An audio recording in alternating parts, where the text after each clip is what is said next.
Hey, what's going on, yo? No, November the 14th. Let's go straight into it. So last night, a player watch I had was Cade Cunningham, one of my favorite point guards. I've gotten questions, about whether he's an all-star or not.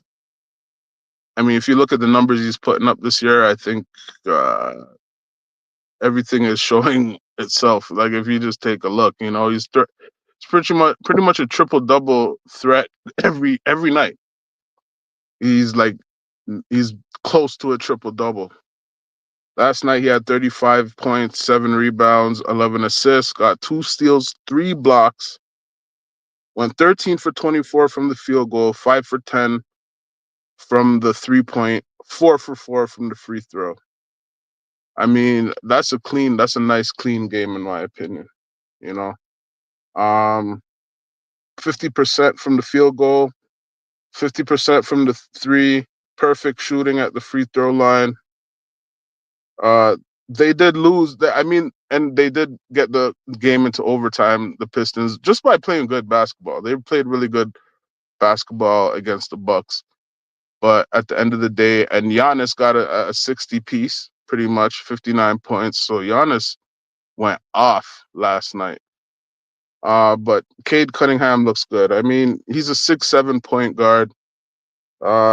He has the ability to oversee. Like he could see where he's going. He's 6'7". He could see over everybody. Makes good passes, good reads. He the duty of a point guard, how he manages his duties as a point guard, like to be able to score and still facilitate and play make is amazing. I don't think you guys understand. That's the trick for point guards.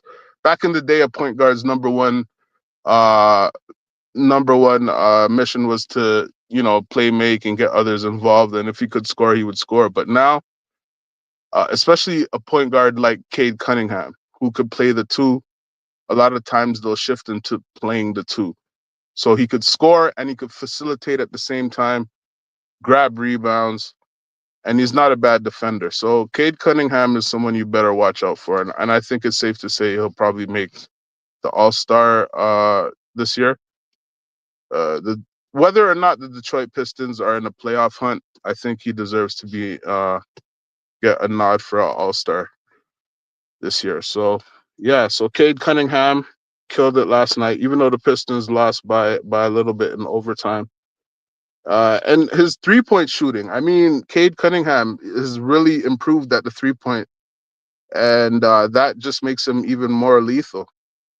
So I really love watching him play, man, and I think he'll only get better. To tell you the truth, I think he's a little bit ahead of LaMelo Ball right now, in my opinion. Which he shouldn't be, because Cade Cunningham came after LaMelo Ball, right? But their games are similar. LaMelo Ball is like triple double threat every other night too. But I think Cade Cunningham is more effective. He's just more effective for his team, and he's a better scorer in my opinion. He's putting up points, man. He's putting up numbers. So yeah, so that's Cade Cunningham. I enjoyed watching him play last night. I will probably watch more of his games moving forward. But yeah, as for the picks last night, I went up against J Star. J Star had the Pacers. No, sorry, he had the Boston Celtics. My by 8.5, so they had to win by 9 points. The Boston Celtics ended up winning 139 to 114 in Brooklyn against the Brooklyn Nets. Nothing too surprising there. I expect them to win a game like that.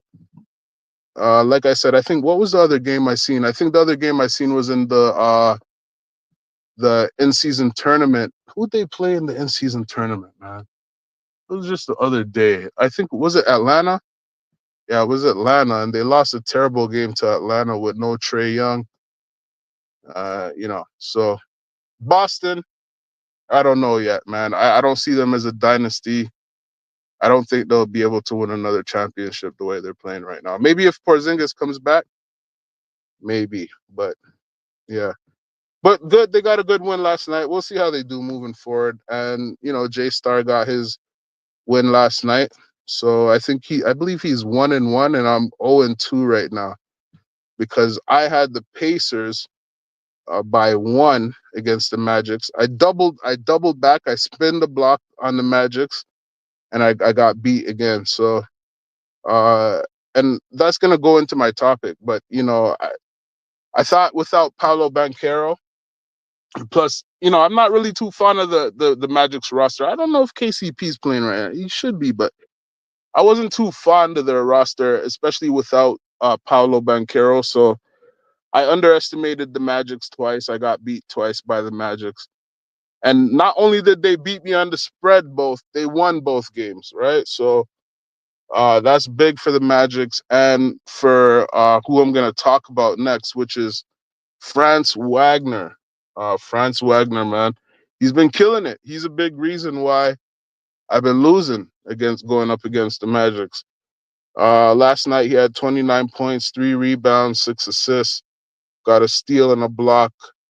Went 8 for 9 from the free throw, so he got some free throw shots. I mean, literally, France is literally carrying the Magics right now.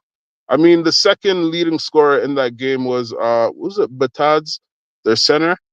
He had 12 points.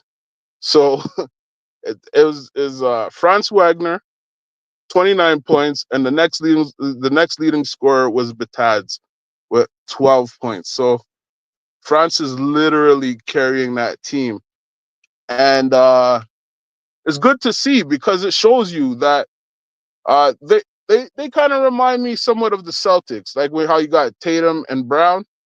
That it reminds me of that with Paolo Banchero and Franz Wagner, two really talented players on the Magic. So I really hope Paolo Banchero gets back for the success of the Magics and for my team too, because I have Paolo on my fantasy team. So I really hope Paolo gets back quick because I want to see the Magic's.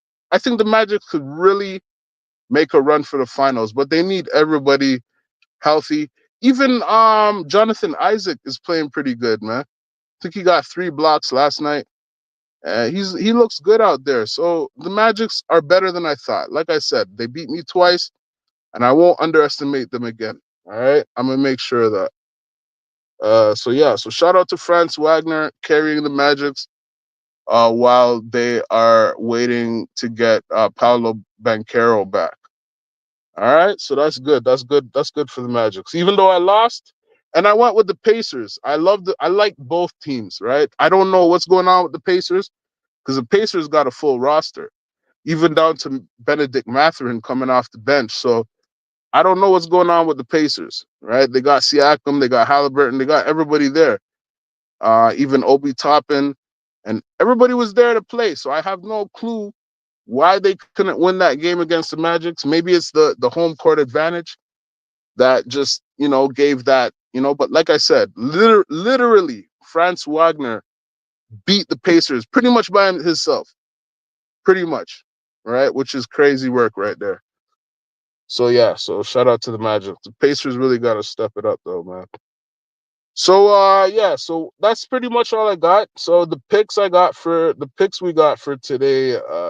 Oh yeah, there's only one game today. So we did it like what we're gonna do is we're gonna go against each other in this game. So I'm taking the Jazz. I like the Jazz, so I don't mind taking the Jazz to cover. I think it's what is it? The spread is 9. So Mavericks got to win by at least 9 points. Yeah. So J Star has got the Mavericks. It's going to be an interesting game to watch. I hope the Jazz could at least give them a fight, man. Give them a fight, Utah. Utah has a lot of nice young players. Taylor Hendricks, I like. I like Keontae George. Even Bryce Sensabaugh, I like his game. A lot of young players on that team. And then you got Larry Markkinen.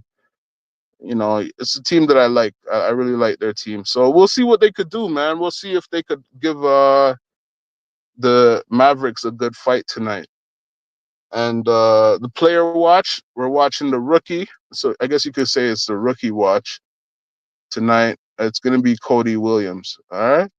So we'll see how Cody Williams gets down tonight. Maybe he could help the Utah Jazz get a win or at least keep it close. All right, y'all. So that's all I got for tonight. Y'all have a good one, and we'll catch y'all on the next one.